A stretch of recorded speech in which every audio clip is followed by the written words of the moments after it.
সেইকাৰণে কিমান কষ্ট কৰি আহি পেলাই পঢ়াই আছে আপোনালোকৰ ল'ৰা ছোৱালীকেইটা পঢ়াই আছে কোনে কাৰ ঘৰত লুকাই আছে সি আৰে গাৰ্জেন কোন কৰালেন নাই আপুনি থানাত এফআইআৰ দিব কিয় যোৱা নাই ভদ্ৰ এটা মই আপোনালোকে ল'ৰাটো লাগিব কিন্তু বুজিছে মোক এই ল'ৰাটো দিয়ক আপোনালোকৰ যদি অকণমান লাজ লাগিছে এই গাঁওখনৰ নিবাসী হিচাপে এনেকুৱা এটা কাণ্ড হৈ গৈছে এগৰাকী মহিলাৰ ওপৰত পিছত বাৰু তেওঁ হেডমিষ্ট্ৰেছ হয় প্ৰথম এগৰাকী মহিলা হয় বিৰাট লাজৰ কথা মোৰ নিজৰে লাজ লাগিছে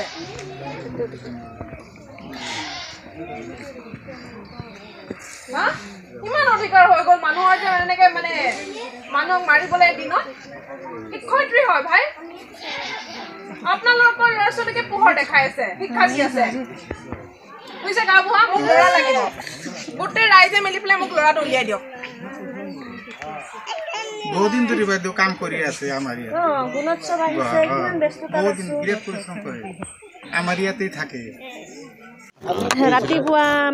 8:30 মই স্কুলত আহিলোঁ এক্সাম আছে কাৰণে সোনকালে আহি গ'লোঁ মোৰ এছিষ্টেণ্ট আহি পোৱা নাছিলে তেতিয়া তাৰমানে ল'ৰা ছোৱালীবিলাকৰ লগত মই আছোঁ তেওঁলোকক চাফা কৰিব দিছিলোঁ অলপ এইবিলাক দিওঁতে সেই ল'ৰাজনে ইফালে বোলে ঘূৰি আছে আহি মোৰ লগত তৰ্ক কৰিলে ল'ৰা ছোৱালীকো বেয়া ব্যৱহাৰ কৰিলে কৰি কিনে আহি মোক মাৰপিট কৰিছে বেয়া ব্যৱহাৰ কৰিছে মিছ ইউজ কৰিছে বেয়া ৱৰ্ড কৰি ব্যৱহাৰ কৰি গালি দিছে সেইটোৱে আৰু মাৰিব মানে কৈ আছে তাৰ স্কুলৰ ওচৰত মাটি আছে বোলে তাৰ মাটি কৈ আছে ইয়াত কিয় জাবৰ আহিব স্কুলৰ পৰা কিয় লেতেৰা বস্তু আহিব দুই এটা যাব পাৰে বতাহতে উৰি সি মানে চাফা কৰা জেগাবিলাকত ইফালে ৰিটাৰ্ণ দৈলে দি আছে বস্তুবিলাক সেইলে মোৰ লগত সেই কৰিলে তৰ্কতৰ্কি হ'ল আৰু ল'ৰা ছোৱালীক বেয়া ব্যৱহাৰ কৰিছে মোৰো বেয়া লাগিছে এক্সাম আহিছে আজি কিয় বেয়াকৈ ক'ব লাগে মই সোনকালে আহি গৈছোঁ ডিউটিৰ কাৰণে সেনেকৈ সি মানে আহি কিনে মোক মাৰপিট কৰিছে এই আতিকুৰ ৰহমান ল'ৰাটো এই ওচৰৰে হয় স্কুলৰ আজি কি গুণোৎসৱ আছিল নেকি গুণোৎসৱ আজি প্ৰথম আছিলে ফাৰ্ষ্ট ডে আজি চেল্ফ ইভেলুৱেশ্যন আছিলে আপুনি কিবা কৈছিল নেকি মই কৈছোঁ ল'ৰা ছোৱালীক কিয় বেয়া ব্যৱহাৰ কৰিব আহিবা ৰাতিপুৱা পৰীক্ষা আছে তাতে যাবৰ পৰিছেতো একো কথা নাই সেনেকৈ কৈছোঁ তাৰ মাটি বুলি কৈছে তোমাৰ মাটি না চৰকাৰৰ মাটি সেইটোতো মই নাজানো যদি চৰকাৰৰ মাটি হয়তো চৰকাৰে লৈয়ে ল'ব সেইটো কৈ আছোঁ সি মানে কৈ সেইটো লৈ অলপ বেয়া পালে খং উঠিল নেকি সেনেকুৱা আৰু হয় চৰাইছে চেণ্ডেলেদি ইয়াত মাৰিছে মাটিত পেলাই দিছে ঢাকা দিছে 1923 নং পশ্চিম ডিমাপুৰ LP স্কুল হয় ইয়াতে মই গম পালোঁ যে হেডমিষ্ট্ৰেছক মানে এটা ল'ৰাই ফিজিকেলি এছল্ট কৰিছে তেওঁক চৰিয়াইছে বুলি কৈছে তো তেওঁ হেডমিষ্ট্ৰেছ হয় আৰু ইয়াতে ভাড়া ঘৰতে থাকে তো তেওঁ ইমানখিনি কষ্ট কৰি আছিলে তাৰপিছত এটা ল'ৰাই কিবা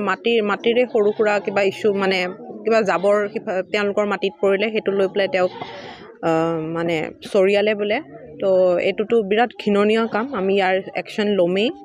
আৰু ল'ৰাটো ক'ৰবাত লুকাই আছে তো তাৰো ব্যৱস্থা কৰিম কেনেকৈ ক'ত পাওঁ তেওঁক মানে আমাৰ এইটো আমি বিৰাট ষ্ট্ৰিক্টলি এইটো চামেই গুণোৎসৱৰ সময়ত এই ধৰণৰ কাণ্ড কৰাটো আচলতে ঠিক হৈছে নেকি গুণোৎসৱ বুলিয়ে নহয় কেতিয়াও এই কামটো কৰিব নোৱাৰে বিশেষকৈ এগৰাকী লেডিক তেওঁ ইমান কষ্ট কৰি আহি পেলাই ইয়াত পঢ়াই আছে এগৰাকী শিক্ষয়িত্ৰীক যদি এনেকুৱা এটা মানে এক্সাম্পল হয় এইটো বিৰাট লাজৰ কথা আমাৰ ছ'চাইটিৰ কাৰণে লাজৰ কথা মই নিজে লাজ পাইছোঁ যে তেওঁৰ লগত এনেকুৱা এটা ঘটনা ঘটি গ'ল এই মাটিখিনি বুজাই দিয়া নাই যে এইটো স্কুলৰ মাটি তাতে সিফালেও খেতি কৰি খায় ইফালেও খেতি কৰি খায়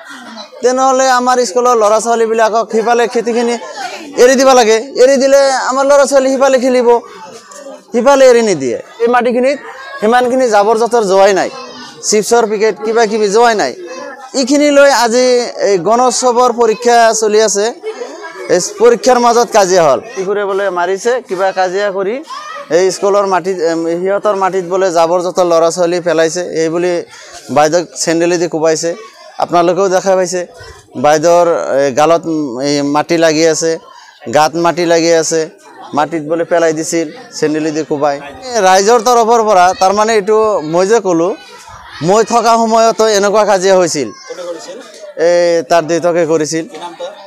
চৰাহাবালি তেতিয়াও কাজিয়া হৈছিল আজিও তাৰ ল'ৰাই কাজিয়া কৰিল যদি স্কুলৰ এটা শিক্ষা অনুষ্ঠানত যদি স্কুলৰ ছাৰ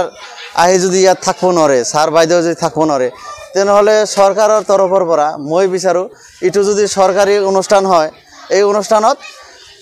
চৰকাৰে যাতে এনেকুৱা এটা শাসন দিয়ে যে স্কুলৰ ফালে যাতে স্কুলৰ মাটিত স্কুল চলিব, কোনো ৰাইজে যাতে এটা কথা ক'ব নোৱাৰে। ইয়াত এই অনুষ্ঠানটো ভালদৰে চলিব লাগে।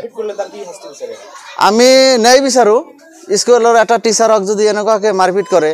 আমি ন্যায় বিচাৰিম। যেটো প্ৰেচিডেণ্ট কমিটিৰ প্ৰেচিডেণ্ট মোক মাতিবলৈ গ'লে যে বাইদেউক মাৰিছে। মই সুধিলোঁ যে কোনে মাৰিলে? সেই ক'লে যে আতে গ'লে মাৰিছে। মাৰিলে কিহৰ কাৰণে? আপোনাৰ যেনে স্কুলৰ সন্মুখত যেনে জবৰা পেলাই আছে, পেলাই চাফ কৰা অৱস্থা আপোনাৰ তাৰ মাটিত বোলে অলপ গৈছিল।